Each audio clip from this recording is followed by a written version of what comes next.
Après avoir créé ensemble notre compte sur Hotjar, nous voici à présent sur le tableau de bord. Nous allons voir ensemble comment il s'articule et enfin nous rentrerons dans le vif du sujet en installant le code de suivi sur notre site web. Comme vous pouvez le voir, nous avons trois principales parties. Nous avons la navigation supérieure qui se trouve tout au-dessus. C'est ici que vous allez pouvoir ajouter un nouveau site internet. Par exemple, comme vous pouvez le voir ici, j'ai mon site internet academy.decollage.fr. C'est un site internet que j'ai créé pour faire la promotion de mes formations. Et on va pouvoir analyser ensemble, à travers cette formation, un cas pratique, donc le cas pratique de mon site internet, pour voir comment on peut améliorer les choses, analyser le trafic de visite et comprendre comment le visiteur comprendre son comportement réel sur le site internet. Alors ici, vous allez pouvoir ajouter un nouveau site internet.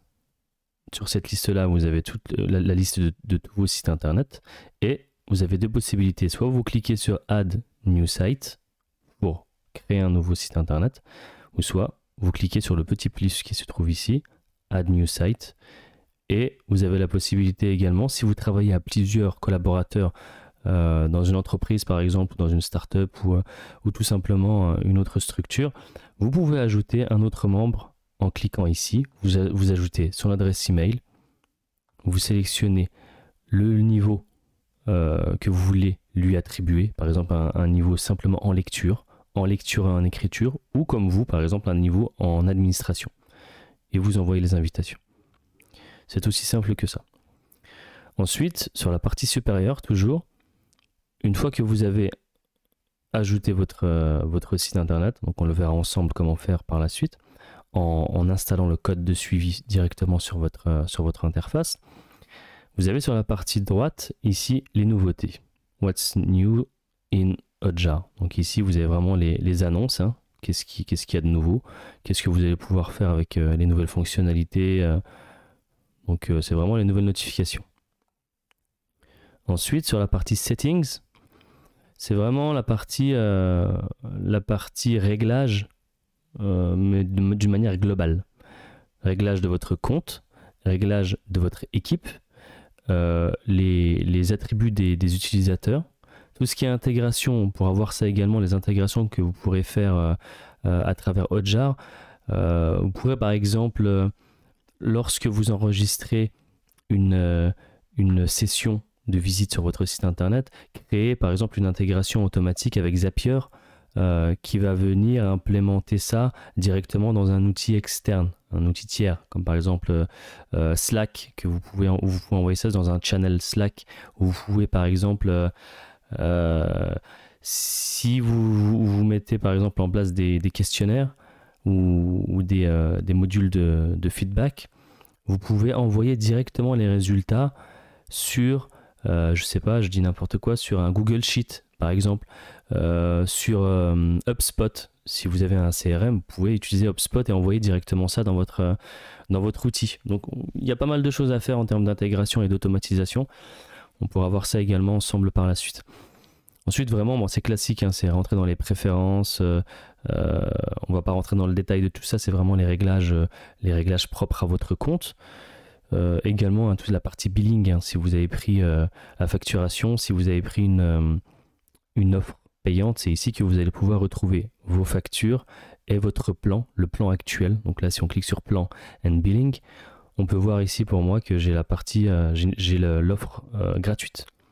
Donc voilà, mais si vous avez pris une autre offre, ça va s'afficher ici avec la facture suivante et votre méthode de paiement.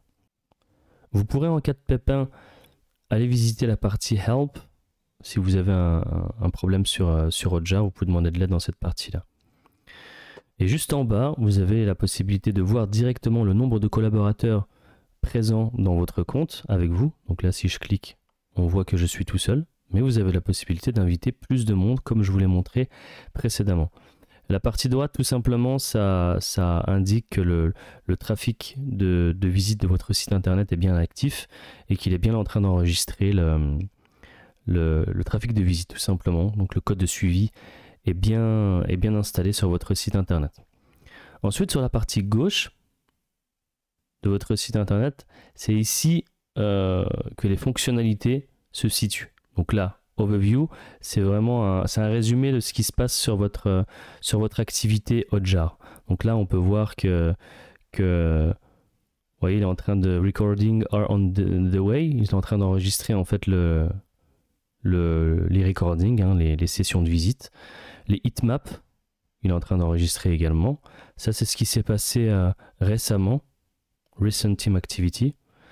Et ça, c'est les surveys, les questionnaires ou les modules de feedback que vous avez créés récemment. Donc c'est vraiment une vision globale de ce qui s'est passé sur votre compte Hotjar. Ensuite, on va rentrer dans le détail. Hein. Ensuite, dans chaque module, on rentrera dans le détail dans les vidéos qui suivront celle-ci. Mais simplement dans cette partie-là, Highlights, on va voir ensemble que pour chaque fonctionnalité, vous avez la possibilité de créer ce qu'on appelle un highlight. C'est mettre en lumière ou mettre en avant un élément que vous jugez important. Par exemple, vous vous rendez compte que lorsque vous êtes en train de visionner un recording, une session d'enregistrement, vous voyez qu'il y a un bug quelque part sur votre site internet. Alors, en mettant en lumière ce bug-là, vous allez faire remonter cet élément directement ici.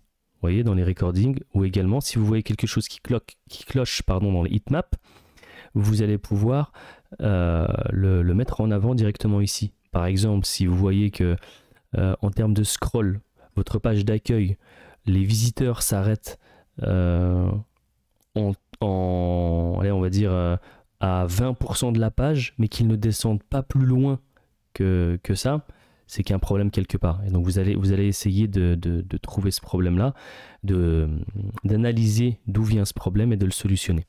Et ça, on verra par la suite comment on peut faire tout ça à travers les différentes fonctionnalités. Et donc en termes de fonctionnalités, ici, c'est dans cette partie-là que vous allez pouvoir visualiser les heatmaps. Je ne vais pas rentrer dans le détail parce qu'on va avoir une vidéo dédiée à ça. La partie recording également, vous allez pouvoir avoir tous vos recordings de votre site internet et on verra ça également par la suite dans le détail. La partie incoming, et donc on a dit qu'on allait on va faire une vidéo dédiée pour ces deux modules là puisque c'est lié. Une partie incoming feedback, demande de feedback, et la partie également questionnaire. Donc on rentrera dans le détail dans les vidéos qui suivront cette formation. Donc ce qu'il nous reste à faire maintenant, c'est d'installer le code de suivi sur votre site internet. Donc ce que je vous invite à faire, c'est d'ouvrir le module d'administration de votre site sur une autre page, par exemple WordPress ou Webflow ou Shopify ou un autre CMS, et vous allez vous diriger. Alors moi je l'ai déjà installé. Alors si je me dirige directement sur la page d'accueil du tableau de bord, normalement ici vous avez une information pour vous dire d'installer le code de suivi. Moi, étant donné que je l'ai déjà installé, pour pouvoir le récupérer, je vais me diriger directement dans ce menu et je vais aller dans Site and Organization Settings et je vais aller directement sur le site qui m'intéresse et je vais cliquer sur View Tracking Code. Et c'est ici en fait, dans le premier onglet, qu'on va pouvoir copier cette portion de code. Vous copiez, vous cliquez ici où vous sélectionnez tout, vous faites copier et vous allez dans votre plateforme d'administration, WordPress, Webflow ou un autre, et vous collez ce code directement entre les balises head. Vous voyez, juste après la balise head ou vraiment entre ces balises là. Il faut que ça soit présent vraiment dans la balise là, sinon ça ne fonctionnera pas. Une fois que vous avez fait, vous cliquez sur Verify Installation, vous allez vérifier que tout fonctionne bien. Vous cliquez sur Verify Installation. Moi, étant donné qu'il a déjà détecté, il me l'a déjà validé en fait. Donc, ce qu'on peut faire également, d'ailleurs c'est ce que je vais faire, c'est que je vais rajouter un site fictif pour vous montrer. Donc voilà, www.test.fr par exemple, où vous mettez le type de site internet, c'est optionnel, hein, c'est simplement pour vous, ça, vous pouvez mettre ce que vous voulez. Et le site owner, l'organisation qui détient ce site internet là. Alors est-ce que c'est une nouvelle organisation, si c'est un autre client, ou est-ce que c'est ça, c'est vraiment dans le cas où vous êtes par exemple une agence et que vous avez plusieurs clients et que vous gérez le compte de plusieurs personnes. Là si vous avez qu'une seule personne, voilà, vous cliquez déjà sur votre nom. Ok, je déclare que c'est bien moi et j'ajoute le site internet. Donc, par contre, ouais, c'est... J'espère qu'il va pouvoir... Allez, HTTPS, add site, yes. Alors voilà, là on vient de l'installer et ensuite, de la même manière, soit vous installez Tracking Code en cliquant ici, et là en fait, il va vous dire de l'installer manuellement comme je vous ai dit de faire entre les balises head, ou vous pouvez l'installer, vous sélectionnez une plateforme, Google Tag Manager, WordPress, Shopify ou une autre plateforme que vous voyez ici, Magento, etc. Par exemple, si vous cliquez sur WordPress, vous avez la possibilité de télécharger un plugin qui est dédié à ça, sans rentrer dans le code de votre site. Et ensuite, vous vérifiez l'installation. Par exemple, si je fais Get Plugin, on voit que le plugin pour WordPress, il s'appelle Hotjar. Vous le téléchargez et vous l'installez.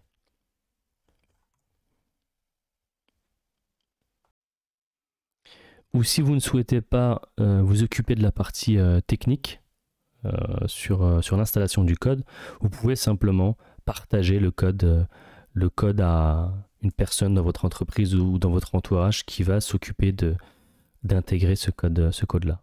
Même si honnêtement, c'est vraiment pas très compliqué à faire.